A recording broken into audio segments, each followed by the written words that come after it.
রমাদান মাসে একটা রাত আছে লাইলাতুল কদর। লাইলাতুল কদর 27 রমজানেই হবে জরুরি না। শেষ দশকের বিজোড় রাতগুলোর যে কোনো রাতে লাইলাতুল কদর হতে পারে। হতে পারে 21-এর রাত, হতে পারে 23 বা 25 বা 27 বা 29।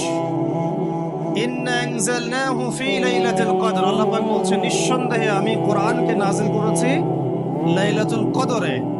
ওয়া মা আদরাকা মা লাইলাতুল কদর, হে নবী আপনি কি জানেন লাইলাতুল কদর কি জিনিস?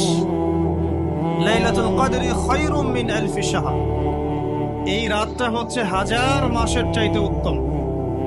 কোরআন নাজিল করার কারণে লাইলাতুল কদর হাজার মাসের চেয়ে উত্তম। এই লাইলাতুল কদরে আপনি ইবাদত করলে হাজার মাস ইবাদতের নেকি পাবেন ইনশাআল্লাহ। সুবহানাল্লাহ।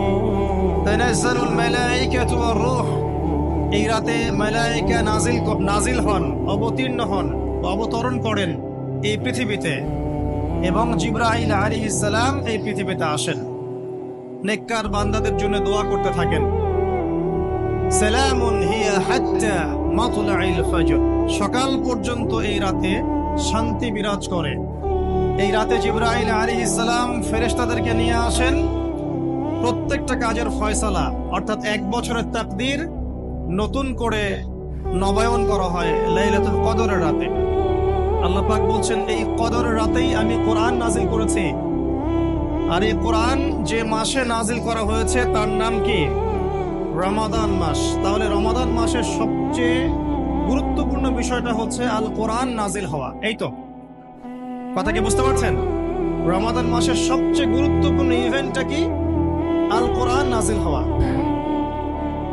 শবে কদরের রাতের আমল নবী সাল্লাল্লাহু আলাইহি ওয়াসাল্লাম যেটা করতেন, আমরা কি করি? আমরা ইফতার করি। আমরা যদি এখনকার সময়কে সাজাই, আমরা ইফতার করব।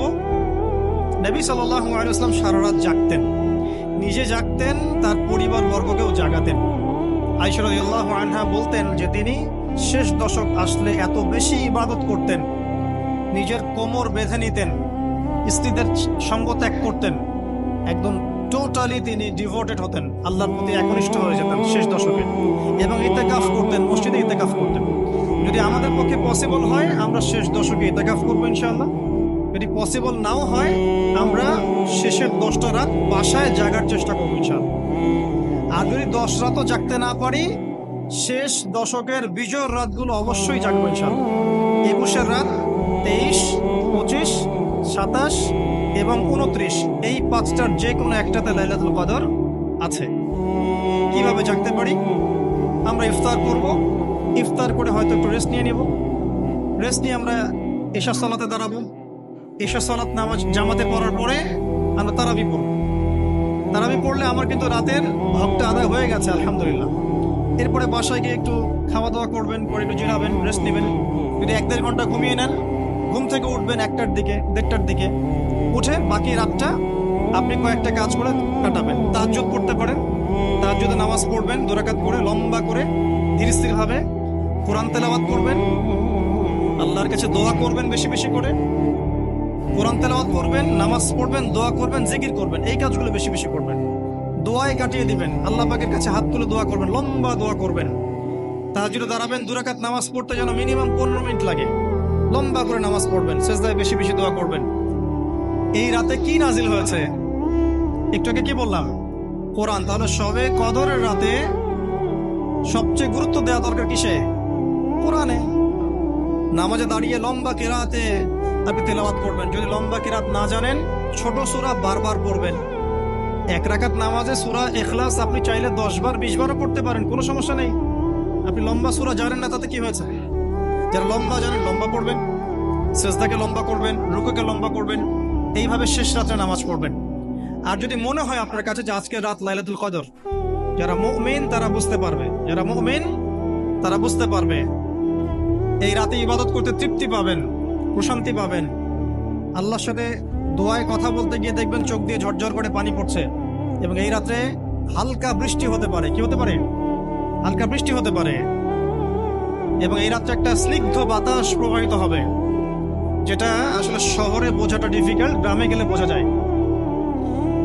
যদি মনে হয় যে এটা লাইলাতুল কদর, তাহলে একটা দোয়া করবেন, আল্লাহুম্মা ইন্নাকা আফুন তুহিব্বুল আফওয়া ফাআফু আননি। এই দোয়াটা বেশি বেশি করতে থাকবেন, এভাবেই লাইলাতুল কদর কাটাবেন ইনশাআল্লাহ। আর ঈদের দিনের সুন্নত নিয়ে ইনশাআল্লাহ আমরা পরে কথা বলতে পারবো, তবে অল্প কিছু কথা বলে রাখছি। ঈদের দিনে পশ্চিমা সংস্কৃতির কোনো কিছু অনুসরণ করবেন না। আগে বলে কি করবেন না, ঈদের দিনে গান বাজাবেন না। শয়তান 30 দিন বন্দি থাকার পরে ঈদের দিন দেখলে যেন মনে না হয় যে শয়তান ছাড়া পেয়েছে, এমনটা যেন মনে না হয়। ঈদের তো দরকার নেই, এই চাঁদ রাত বলে একটা কথা আছে না, চাঁদ রাত আপনারা কি বলেন জানি না, আগের রাত। আমাদের এলাকায় চাঁদ রাত বলে, ঈদের আগের রাতকে চাঁদ রাত বলে। ঈদের চাঁদ যেদিন দেখা যায় আর কি, সেটা। তখন দেখি ইতিকাফ থেকে বের হয়ে দেখবেন রাস্তাঘাটে বাজারে সাউন্ড বক্স, গান হচ্ছে, ডিজে পার্টি হচ্ছে, রেস্টুরেন্ট ঘরে গান হচ্ছে, সাউন্ড বক্স বাজছে। মানে 30 দিন শয়তান বন্দি ছিল, আজকে রাত্রেই খোলা পেয়েছে। ভাবটা এরকম। ঈদের দিন এই কাজগুলো করতে যায় না।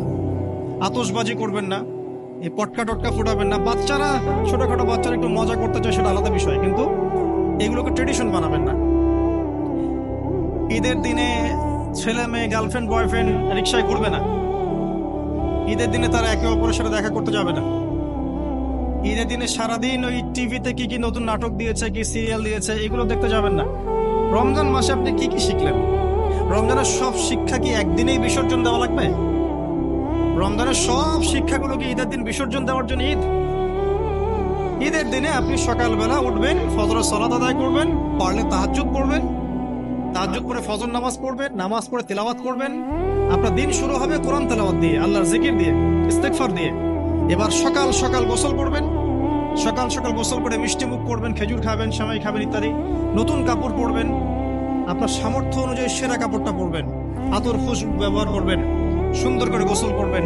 পরিবারের সবাইকে নিয়ে আপনি ঈদগাহে যাবেন, তাকবীর দিবেন, আল্লাহু আকবার, আল্লাহু আকবার, লা ইলাহা ইল্লাল্লাহ, আল্লাহু আকবার, আল্লাহু আকবার, ওয়ালিল্লাহিল হামদ, আল্লাহু আকবার কাবীরা, ওয়ালহামদুলিল্লাহি কাসীরা, সুবহানাল্লাহি বুকরাতা ওয়া আসীলা। তাকবীর দিবেন, ঈদগাহে যাবেন। যারা খতিব, যারা ইমাম, তারা নামাজ পড়াবেন, ঈদের খুতবা হবে, ঈদের খুতবায় রমজানের শিক্ষাগুলো আবার স্মরণ করে দেওয়া হবে। এইগুলো আমরা সারা বছর ধরে রাখতে পারি, আমরা যেন ভুলে না যাই। এবং ঈদের দিন যুব সমাজ, যুবতীরা যা করে, এই যে বিনোদনের নামে প্রিন্ট মিডিয়া, ইলেকট্রনিক মিডিয়া, এগুলো থেকে সতর্ক করতে হবে। ঈদের দিনে boyfriend girlfriend tradition, free mixing, ঈদের দিনে বেলাল্লাপনা, মিউজিক করা, কনসার্ট করা, হাবিজাবি, সবকিছু থেকে ওরা যেন দূরে থেকে ইসলামী সংস্কৃতি নিয়ে পরিবারকে সময় দেয়, নামাজ পড়ে, ঈদের দিন কোরআন তেলাওয়াত করে, বাসায় গিয়ে নফল নামাজ পড়ে, আবার জোহরের নামাজ জামাতে পড়ে। ঈদের দিন ঈদের নামাজ পড়েছে, জোহরের নামাজে নাই, এমন যেন না হয়। জোহর জামাতে পড়ে, আসর মাগরিব এশা জামাতে পড়ে, আত্মীয়দের বাসায় বেড়াতে যাবে, খোঁজ খবর নিবে। অসহায় যারা ঈদ করতে পারছে না, ওদেরকে সাদাকাতুল ফিতর দিবে, হাদিয়া তোফা দিবে।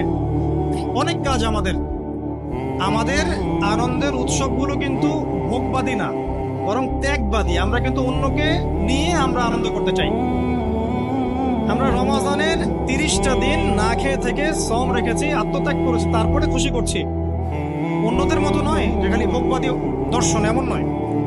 তো এগুলো নিয়ে আমরা ইনশাল্লাহ আবার পরে কথা বলবো, এখনো সময় আছে। ঈদের সুন্নাহ, লাইলাতুল কদর নিয়ে ইনশাল্লাহ আমরা পরে কথা বলতে